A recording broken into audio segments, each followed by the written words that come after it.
രാജ്യത്തെ പ്രധാനമന്ത്രിയുടെ നാവിൽ നിന്ന് വരേണ്ട വാക്കുകളാണോ ഇത്? വർഗീയ വിഷം തുപ്പുന്ന ഒരാൾ ഭരിക്കുന്ന രാജ്യത്ത് ന്യൂനപക്ഷങ്ങൾ എങ്ങനെ മനസമാധാനത്തോടെ ജീവിക്കും? രാജസ്ഥാനിലെ തെരഞ്ഞെടുപ്പ് റാലിയിൽ പ്രധാനമന്ത്രി നരേന്ദ്രമോദി നടത്തിയ പ്രസംഗം വിവാദത്തിൽ പടർത്തുകയാണ്. രാജ്യത്തെ സമ്പത്തിന്റെ പ്രധാന അവകാശികൾ മുസ്ലിങ്ങളാണെന്ന് മുൻപ് ഭരിച്ചവർ പറഞ്ഞിരുന്നു. രാജ്യത്തിന്റെ സമ്പത്ത് കൂടുതൽ മക്കളുള്ളവർക്ക് നൽകണമോ എന്നായിരുന്നു മോദിയുടെ ചോദ്യം. അനധികൃത കുടിയേറ്റക്കാർക്ക് സമ്പത്ത് നൽകേണ്ടതുണ്ടോ എന്നും അദ്ദേഹം ഉന്നയിച്ചു. സ്ത്രീകളുടെ താലിയും സ്വർണവും തട്ടിയെടുത്ത് കൂടുതൽ മക്കളുള്ളവർക്ക് വിതരണം ചെയ്യാനാണ് കോൺഗ്രസ് ആഗ്രഹിക്കുന്നതെന്നും മോദി പറഞ്ഞു. മോദിയുടെ മുസ്ലിം വിരുദ്ധത എന്ന് ചൂണ്ടിക്കാട്ടി സമൂഹ മാധ്യമങ്ങളിൽ പരാമർശത്തിനെതിരെ വിമർശനം ശക്തമായിരിക്കുകയാണ്. പ്രധാനമന്ത്രിയുടെ വിവാദ പ്രസംഗം മുൻപ് മൻമോഹൻ സിംഗും പറഞ്ഞിരുന്നുവെന്നാണ് കെ സുരേന്ദ്രന്റെ ന്യായീകരണം.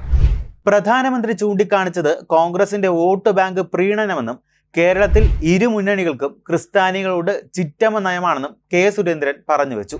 പ്രധാനമന്ത്രിയുടെ രാജസ്ഥാനിലെ പ്രസംഗം തീർത്തും രാജ്യവിരുദ്ധമെന്നാണ് മുഖ്യമന്ത്രി പിണറായി വിജയൻ വിശേഷിപ്പിച്ചത്.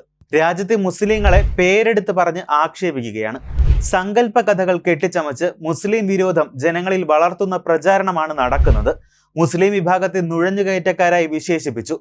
പ്രധാനമന്ത്രിയുടെ വിദ്വേഷ പ്രസംഗത്തിനെതിരെ നടപടിയെടുക്കേണ്ടത് തെരഞ്ഞെടുപ്പ് കമ്മീഷനാണ്. നടപടി എടുക്കില്ലെന്ന ആത്മവിശ്വാസം പ്രധാനമന്ത്രിക്കുണ്ടായി.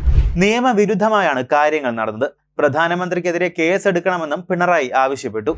BJPക്ക് ഭയം തുടങ്ങിയെന്നും അതിന്റെ ഭാഗമായാണ് രാജസ്ഥാനിൽ വെള്ളത്തിന് തീ പിടിപ്പിക്കുന്ന വർഗീയത മോദി പ്രസംഗിച്ചതെന്നും പ്രതിപക്ഷ നേതാവ് VD സതീശൻ കുറ്റപ്പെടുത്തി. പ്രധാനമന്ത്രി വിഷം ചീറ്റുകയാണ്. ഡോക്ടർ മൻമോഹൻ സിംഗിന്റെ കാലത്ത് കൂടുതൽ കുട്ടികൾ ഉണ്ടാകുന്നവർക്കാണ് കൂടുതൽ സ്വത്ത് നൽകേണ്ടതെന്നും അതുകൊണ്ട് സമ്പത്ത് മുഴുവൻ മുസ്ലിങ്ങൾക്ക് നൽകണമെന്നും കോൺഗ്രസ് പറഞ്ഞെന്നാണ് മോദി പ്രസംഗിച്ചത്. സമ്പത്തിന്റെ നീതിപൂർവമായ വിതരണം നടന്നാൽ പട്ടികജാതി പട്ടികവർഗ വിഭാഗങ്ങൾക്കും ന്യൂനപക്ഷങ്ങൾക്കും സ്ത്രീകൾക്കും കുട്ടികൾക്കും പ്രത്യേക പരിഗണന ലഭിക്കും. ആ പ്രസംഗമാണ് മോദി ദുർവ്യാഖ്യാനം ചെയ്ത് വിദ്വേഷ പ്രസംഗത്തിന് ഉപയോഗിച്ചതെന്നും അദ്ദേഹം ആരോപിച്ചു. നരേന്ദ്രമോദിയുടെ മുസ്ലിം വിരുദ്ധ പരാമർശങ്ങളിൽ CPM നൽകിയ പരാതിയിൽ കേസെടുക്കാൻ തെരഞ്ഞെടുപ്പ് കമ്മീഷൻ വിസമ്മതിച്ചതോടെ രാജ്യത്ത് ജനാധിപത്യം നിലനിൽക്കുന്നുണ്ടോ എന്ന ചോദ്യം പ്രസക്തമാകുന്നു.